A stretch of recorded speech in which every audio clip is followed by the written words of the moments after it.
Before diving into this incredible story, remember to subscribe to the channel and turn on notifications. Here, every story has something to say, and you won't want to miss a single one. The small village of St. Clement still slept under a veil of morning mist. The stone and timber houses seemed frozen in time, and the air carried the fresh scent of dew and damp pines. In the distance, the church bells rang softly, calling the inhabitants to Sunday Mass. Inside, Father Adrian Brown, a man in his 50s with a face etched by years of prayer and solitude, was preparing the altar. His hands trembled slightly, not from fear, but from the restrained emotion that accompanied each morning of service. The centuries-old church breathed history, the stained-glass windows filtered a soft light, the solid wood pews bore the marks of past generations, and the air was thick with the scent of candles and incense. Suddenly, a dull thud shook the walls, the crash of branches and a deep growl. The worshippers, startled, turned toward the entrance. A gigantic wolf, with black fur and gleaming yellow eyes, had just entered the church. Each step of the animal seemed calculated, powerful yet silent. The animal's breath mingled with the palpable fear that gripped the congregation. The wolf showed no immediate signs of aggression, but the mere presence of this majestic and unpredictable creature would be enough to terrify anyone. The villagers retreated, murmuring trembling prayers. But Father Adrian, despite his fear, felt an inner calling he could not ignore. An invisible force urged him to understand, to follow the wolf, to see beyond the obvious. When the animal left the church, Adrian took his coat and followed it. The morning mist made the landscape blurry and mysterious. Each step in the damp fields and along the narrow paths seemed to bring Adrian closer to a truth he sensed but did not yet understand. After a long walk, he reached the edge of the forest. There, amidst the silent trees, Adrian glimpsed a sight that shook him to his core. A frail, injured child huddled beneath a bush, tears streaming down his cheeks. The wolf stood beside him, protective and watchful. The boy's eyes rested on Adrian, filled with a mixture of fear and hope. At that precise moment, the priest understood that it wasn't just an animal that had invaded his church, but a messenger of life, a guide to compassion and help. Adrian's heart sank, and the tears he had long held back flowed freely. The initial fear had vanished, replaced by a profound certainty. He had to protect this child, understand his suffering, and answer the wolf's silent call. That morning, in the mist and silence of the forest, an unlikely alliance was forged between a priest, a lost child, and a mysterious wolf. And in this encounter, a simple yet profound truth emerged: sometimes, miracles come from the most unexpected places. The sun struggled to break through the mist that enveloped the village of St. Clement. The air was damp and heavy with the scent of pine trees and freshly damp earth. Inside the church, the silence was almost sacred. The wooden pews creaked softly under the weight of the faithful as they sat down, while Father Adrian Brown, dressed in his immaculate black cassock, prepared the candles and adjusted the altar with reverent care. That morning, something felt different. A subtle tension hung in the air, as if the world were holding its breath. Adrian felt it in every beat of his heart, an inexplicable intuition that alerted him. He hadn't yet had time to reflect on this premonition when a brutal crash resounded at the entrance of the church. An immense wolf, black as night, burst through the open door, its yellow eyes gleaming in the gloom. The worshippers stifled cries and recoiled, some nearly falling onto the neighboring pews. The animal advanced slowly, each step echoing in the silence like a silent warning. Its fangs glittered in the light from the stained-glass windows, but it showed no immediate hostility. Adrian's heart was pounding, but instead of fleeing, he felt a strange urge to stand. An invisible force seemed to call him to follow the wolf. The villagers' fearful whispers swelled into a collective murmur: "Why isn't Father hiding?" But Adrian, his hands gripping the altar, felt he couldn't look away. The wolf slowly left the church, and Adrian, without thinking, followed. Each step on the damp field brought him closer to something he didn't yet understand, but knew to be crucial.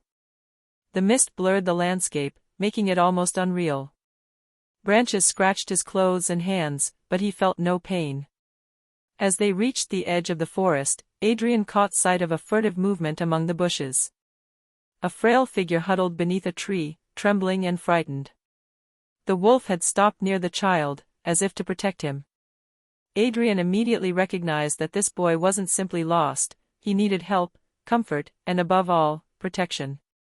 This was the beginning of an encounter that would change his life. The wolf, a silent messenger, had led him to a truth greater than himself, and Adrian understood that his faith would soon be tested in the most human and heartbreaking way possible. The wind whistled softly through the tree branches as Father Adrian Brown cautiously followed behind the wolf. The forest seemed alive, each rustle of leaves or crack of branches echoing in the silence like a warning. The morning mist created an otherworldly atmosphere, the tree trunks appeared darker, and the silhouettes of animals moving away quickly faded into the pale gray. Ethan Miller, the child huddled under the bush, was still trembling with fear.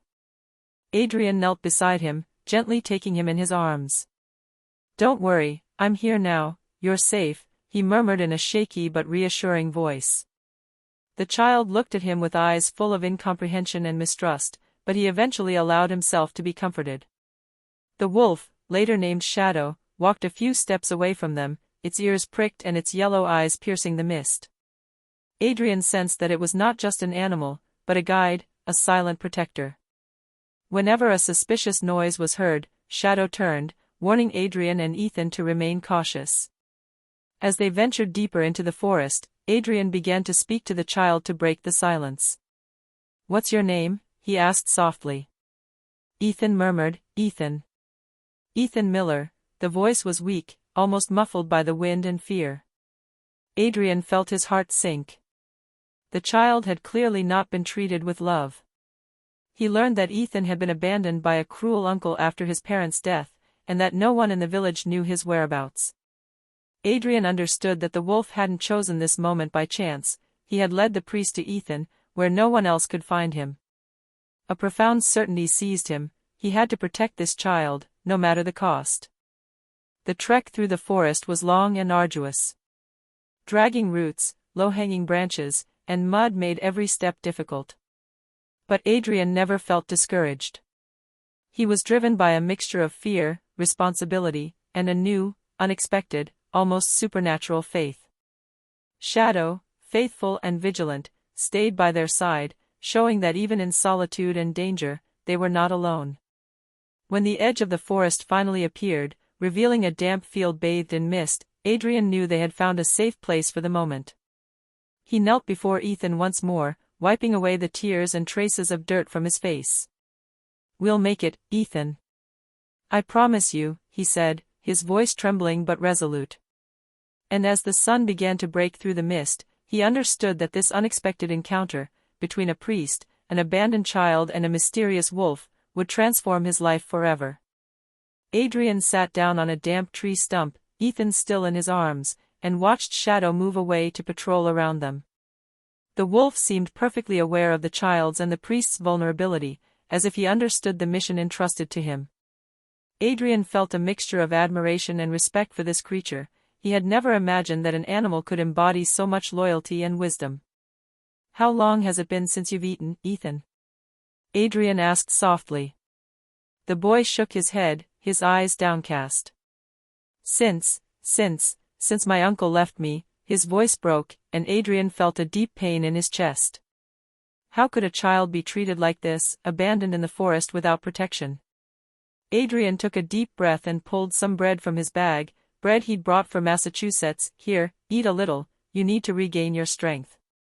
Ethan looked at the bread suspiciously, but hunger won out over fear.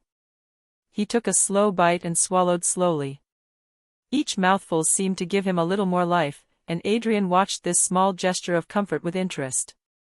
Shadow returned and positioned himself near Ethan, sniffing the air to ensure there was no danger. Adrian realized that the wolf was not only a physical protector, but also a symbol of security and comfort. The child began to speak timidly about his life, the loss of his parents, and the injustice of being abandoned. Adrian listened intently, absorbing every word, every emotion, as if the child's story were becoming a part of his own soul. "You know, Ethan, sometimes miracles come in the most unexpected ways," Adrian murmured. "Today, Shadow protected you, and I'm here to help you find a safe place." The child looked up at him, for the first time with a spark of hope. Adrian felt his heart swell with emotion. This glimmer, fragile but real, represented the beginning of Ethan's healing. The day wore on, and it was time to think about returning to the village. Adrian stood up, carrying Ethan in his arms, and followed Shadow, who seemed to know the way back. Every step through the forest was a step toward a new life, toward safety and protection. Adrian felt responsible for the child's every breath, and a fierce determination grew within him. He would never let Ethan fall into the wrong hands. As they finally reached the edge of the village, Adrian watched Shadow disappear behind a thicket, as if fulfilling his mission. The child, still trembling but calmer, snuggled against the priest. Adrian understood then that this unexpected encounter, guided by the courage and loyalty of a wolf, had just sealed an unbreakable bond between them. This bond would protect them from the trials to come, but Adrian also knew that the real challenge was only just beginning. The sun was beginning to set as Father Adrian Brown crossed the edge of the village with Ethan in his arms. The stone and timber houses seemed even quieter than in the morning, and the narrow streets appeared eerily deserted.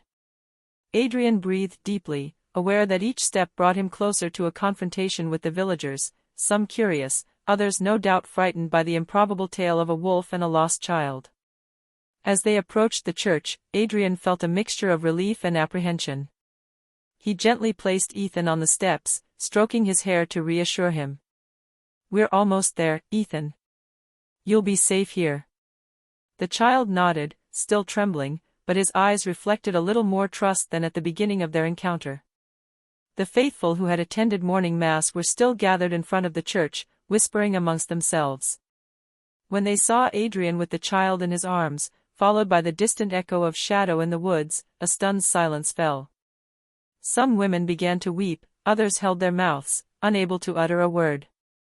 Adrian knew that their eyes were filled with questions, fear, and disbelief. He climbed the church steps and entered with Ethan, guiding the child into the warm interior, filled with the scent of candles and old wood. "Please take him somewhere safe," he whispered to the villagers who were approaching timidly. Several men and women immediately began to help, bringing blankets and hot water. Ethan clung to Adrian, clearly relieved not to be alone anymore. He looked around at the church, which he had seen earlier as a cold and distant place, and felt a sense of security for the first time. Adrian knelt before him and said softly, "You're safe now, Ethan. No one can hurt you here." The boy, exhausted but comforted, allowed himself a shy smile, the first expression of happiness in days. Shadow, the wolf, remained for a moment at the entrance, silently observing the scene. His yellow eyes shone in the light from the stained-glass windows as if watching over the child and the priest. Then, almost as mysteriously as he had appeared, he disappeared into the woods, leaving behind a feeling of wonder and awe. That evening, in the warmth and safety of the church, Adrian understood that the villagers' initial fear was powerless against the strength of sincere faith and the strength of an unexpected bond. He felt that his life had just changed forever, as had Ethan's. The child was no longer alone, and Adrian was no longer just a priest in his church. He was now a guardian, protector, and guide to a young boy whose destiny had just been irrevocably altered by a mysterious wolf. The following days were outwardly calm, but Adrian Brown sensed an underlying tension in the air of the village. Ethan, under the priest's protection, was beginning to regain his strength. He laughed shyly, explored the church, and sometimes spoke of his missing parents. But Adrian knew that a greater danger still lay in wait. One afternoon, while filing parchments in the rectory office, Adrian received an anonymous letter slipped under the door. He took it cautiously. The hastily written words revealed the horror that Ethan had hitherto ignored. His uncle, Marcus Miller, was preparing legal action to obtain guardianship of the child and seize the inheritance left by his parents. Adrian felt a simmering anger rising within him. How could anyone plan to separate a child in such a cruel way, simply for money? He knew Marcus was an influential man and that confronting him wouldn't be easy. But he also felt he couldn't shirk this responsibility. Ethan needed him. The priest sat at his desk, the trembling letter in his hands, and watched the child play in the church. Ethan's eyes still shone with innocence and fear, unaware that his life could be shattered at any moment. Adrian understood that faith and courage would be his only weapons to protect the child. he decided to conduct his own investigation into Marcus Miller and those who might be supporting his plans. Each encounter with the villagers revealed fragmented information. Marcus had always been considered a ruthless man, ready to do anything to get what he wanted. But Adrian wasn't intimidated. He knew that protecting Ethan would require cunning, patience, and unwavering determination. Meanwhile, Shadow continued to appear near the church, sometimes at the edge of the village, silently watching over the child. Adrian began to see the wolf not only as a physical protector, but as a symbol of justice and loyalty, a constant reminder that even in the most desperate situations, there were forces that guided and protected those who were vulnerable.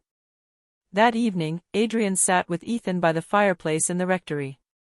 "Ethan, I want you to know something," he whispered. "No one can hurt you as long as I'm here. And you don't have to be afraid, not while we're together." The child snuggled against him, feeling for the first time a real and tangible sense of security. Adrian knew this peace was fragile and that the fight against Marcus Miller and his greed was only just beginning. But he was ready. For Ethan, for the sake of this unexpected bond between a priest, a child, and a mysterious wolf, he would face anything. The weeks passed, and life at the rectory began to settle into a fragile but comforting routine. Adrian Brown and Ethan Miller now shared every moment, simple meals, the reading of prayers, and walks around the village. But what marked this period most was the silent and profound bond that was forming between the priest and the child. Ethan, once timid and withdrawn, began to smile more often. His laughter echoed through the church like a resounding echo of newfound happiness, and Adrian felt the warmth of this transformation with every passing moment. The priest, for his part, discovered a patience and tenderness he had never known before. Every word, every gesture, every word of encouragement strengthened their mutual trust. Shadow, the black wolf with yellow eyes, continued to appear regularly. He always watched from a distance, but Adrian had noticed that the child seemed to understand him intuitively. Ethan showed no fear when he saw Shadow. On the contrary, he sometimes reached out, as if greeting an old friend. Adrian, fascinated, understood that the wolf was not only a physical protector, but also a symbol of courage and loyalty. One afternoon, as they were walking in a field bordering the forest, Adrian decided to teach Ethan something. "You know, Ethan, even in the darkest moments, there is always a light. And sometimes, that light comes from those you least expect. Shadow is an example of that."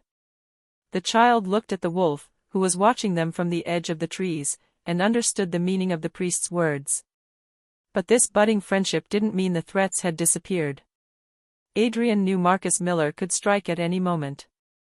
However, he now felt a new strength. With Ethan by his side and Shadow to protect them, he felt ready to face any obstacle. The child, meanwhile, was learning to trust, to feel safe, and to believe that the world could be a safe place despite his past traumas. That evening, Adrian and Ethan settled down by the fire in the rectory. The child, exhausted but happy, fell asleep with his head resting on the priest's shoulder. Adrian, his gaze fixed on the dancing flames, realized how much this relationship had changed his life. He was no longer simply a priest, he had become a family to a lost child, guided by a wolf who seemed to understand both the fragility and the strength of this bond. In the silence of the night, Adrian felt a new certainty. No matter the dangers to come, love, trust, and loyalty could create unexpected miracles. And in this unlikely trio, a priest, a child, and a wolf, there now lay an indestructible force. A week later, while the village of St. Clement seemed peaceful, Adrian Brown received an unexpected visit. An anonymous letter, slipped under the door of the rectory, revealed to him the extent of the danger threatening Ethan. His uncle, Marcus Miller, was not simply seeking guardianship, he was preparing legal maneuvers and intended to use his influential connections to seize the child and the inheritance left by his parents. Adrian felt a simmering anger rising within him. How could a man exploit the tragic loss of a child for material gain?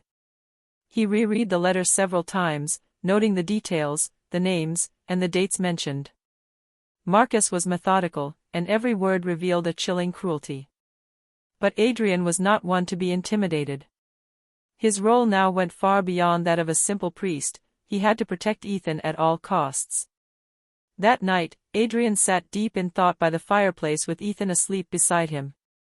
Shadow, as always, kept watch outside, his yellow eyes gleaming in the gloom.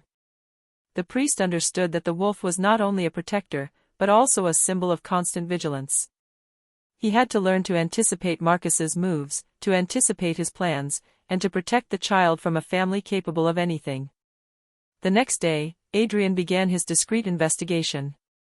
He questioned the villagers, some of whom had heard about Marcus's activities in neighboring towns. The whispers confirmed his reputation as a ruthless man. Marcus Miller would stop at nothing to get what he wanted. Adrian noted every detail, every clue, knowing that the slightest mistake could cost Ethan dearly. But in this climate of threat, a stronger bond was forming with the child. Adrian taught Ethan how to recognize signs of danger, how to protect himself, and above all, never to lose faith in those who cared about him. The child, who had once been alone and afraid, was learning to stand tall, to speak, and to defend himself, even in the face of injustice. Shadow continued to accompany them, appearing at unexpected moments to remind them of his protective presence. Adrian knew that this mysterious animal played a crucial role in their survival.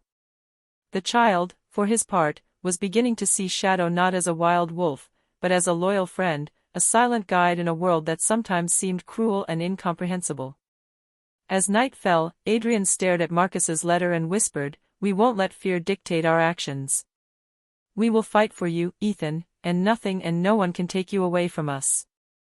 The child, nestled against him, felt this determination and knew he was no longer alone. It was the first time Adrian fully realized that their unlikely trio, himself, Ethan, and Shadow, formed a force capable of resisting cruelty and injustice. The real fight, he thought, was only just beginning. Adrian Brown knew that Marcus Miller's threat was becoming imminent.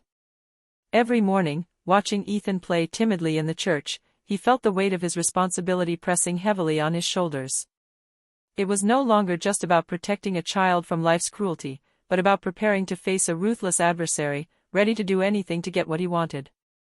The priest decided to proceed methodically. He gathered a few trusted villagers, Clara Johnson, the village midwife, and Samuel Turner, a respected former police officer, to devise a discreet but solid plan. The objective was simple: protect Ethan, keep the situation secret from Marcus, and prepare a legal and physical defense. Adrian installed security measures in the church and around the rectory. Locked windows, secured doors, hidden passages, nothing was left to chance. He knew Marcus might try a direct approach, using his influence to pressure the local authorities. Every detail had to be planned, every possibility anticipated. Meanwhile, Shadow continued to watch them. The animal seemed to understand the urgency of the situation. He appeared at specific times, sometimes at the edge of the woods, sometimes near the road leading to the village, as if to alert them to any suspicious movement. Adrian began to see the wolf not only as a protector, but as a strategic partner. Adrian also took the time to prepare Ethan. "Listen, Ethan, if anyone tries to separate you from me, you must remain calm and do exactly as I tell you," he explained gently. The child nodded, absorbing each instruction seriously. Adrian knew it was crucial that the child feel capable and safe, even in the face of the imminent threat. The villagers involved in the plan were assigned specific roles. Clara Johnson was to look after any signs of medical or emotional danger to Ethan, while Samuel Turner remained ready to intervene in case of a direct confrontation. Everyone knew that the slightest mistake could jeopardize the child's safety. As night fell, Adrian stood by the rectory window, watching the woods. Shadow emerged from the darkness and stared at them with his bright yellow eyes, as if to confirm that everything was ready. Adrian felt a mixture of calm and determination. The coming battle would not be merely physical or legal, it would be a test of courage, patience, and loyalty. Before going to bed, he knelt beside Ethan and whispered, "No matter what happens tomorrow, we'll stay together. And you'll see, sometimes, those who seem alone have the most incredible strength on their side." The child fell asleep, peaceful, while Adrian felt ready to face whatever Marcus Miller might throw their way. The next day would be the start of the decisive battle. But within this unlikely trio, Adrian, Ethan, and Shadow, there now lay a silent and indestructible force, ready to do anything to protect what was right and sacred. The morning was clear, but the air was thick with palpable tension. Adrian Brown stood in the church beside Ethan, prepared for Marcus Miller's inevitable arrival. Trusted villagers were stationed nearby, each knowing their role in the defense plan. Shadow, loyal and silent, remained at the edge of the woods, his yellow eyes fixed on the road leading to the rectory. Shortly after, a black car appeared on the main road. Marcus Miller got out, accompanied by his lawyers, his gaze cold and calculating. He walked with arrogant confidence, certain that his influence would be enough to get what he wanted. But he hadn't expected to find Adrian ready to stand against him.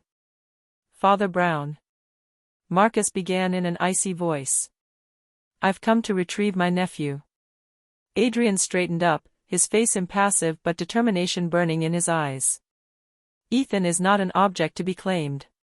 He is a child, and he deserves safety and love, not your greed and cruelty."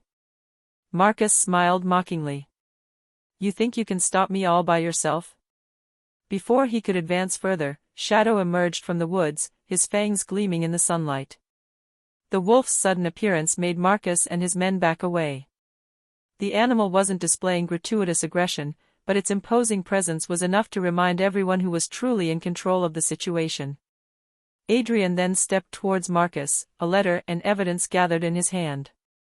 "I have testimonies and documents that prove your illegal intentions. If you attempt to take Ethan by force, there will be immediate legal consequences." Marcus paled slightly, surprised by the priest's methodical preparation.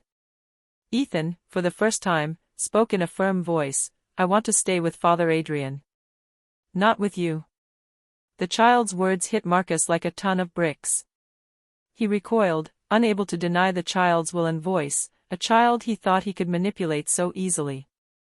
Shadow growled softly, but protectively, reinforcing Ethan and Adrian's authority in this confrontation.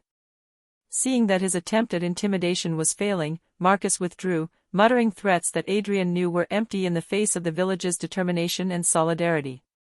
The villagers who had watched the scene applauded silently, their quiet support rendering Marcus powerless. After the uncle left, Adrian knelt beside Ethan and took him in his arms. "It's over, you're safe now." The child cried with relief and joy, while Shadow returned to stand beside them, as if to seal this triumph. This confrontation had proven a truth the priest had always felt: courage, loyalty, and love could conquer even the coldest cruelty. The bond between Adrian, Ethan, and Shadow had strengthened, forging an unbreakable alliance against all adversity. The weeks following the confrontation were filled with relief and a sense of rebuilding. Marcus Miller had left the village, and no further attempts were made to capture Ethan. The return of calm allowed Adrian and the child to finally live their lives with the long-awaited serenity. Adrian officially became Ethan's legal guardian, and the entire village celebrated what felt like a rebirth. Every morning, Ethan awoke in the light-filled rectory, surrounded by books, prayers, and Shadow's quiet but reassuring presence. The child, who had once been alone and abandoned, was now learning to play, laugh, and dream. Shadow, their faithful companion, continued to watch over them. Sometimes he appeared at the edge of the woods, calmly observing their surroundings, other times he seemed to vanish, but Adrian knew he was always there, ready to protect and guide. The boy had developed a unique connection with the wolf, whom he considered a loyal and silent friend, able to understand his fears and hopes better than anyone else. The priest, for his part, felt a deep emotion each time he saw Ethan smile or fall peacefully asleep. He knew that life could be cruel, but he had learned that faith, compassion, and courage could create unexpected miracles. Every night, Adrian would break down in silent tears before the fireplace, grateful for the second chance given to the child and for Shadow's mysterious protection. The village of St. Clement had also been transformed. The inhabitants, having witnessed Adrian's loyalty and courage and the child's bravery, had learned to see strength in compassion and solidarity. Ethan, under their protection and that of the priest, grew up surrounded by love and security. One day, as they were walking in the forest, Adrian watched Shadow disappear into the shadows of the trees, his yellow eyes twinkling one last time. The child turned to the priest and whispered, "Father Adrian, he will always come back, won't he? Adrian smiled, his heart filled with gratitude and hope. Yes, Ethan. As long as we need him, he'll be there. And as long as we stay united, nothing can separate us. Thus ends the story of a priest, an abandoned child, and a mysterious wolf, an unlikely encounter that transformed fear into courage, abandonment into protection, and loneliness into family. And in this unique trio, each found their place, their hope, and a new life, guided by loyalty, faith, and unwavering love.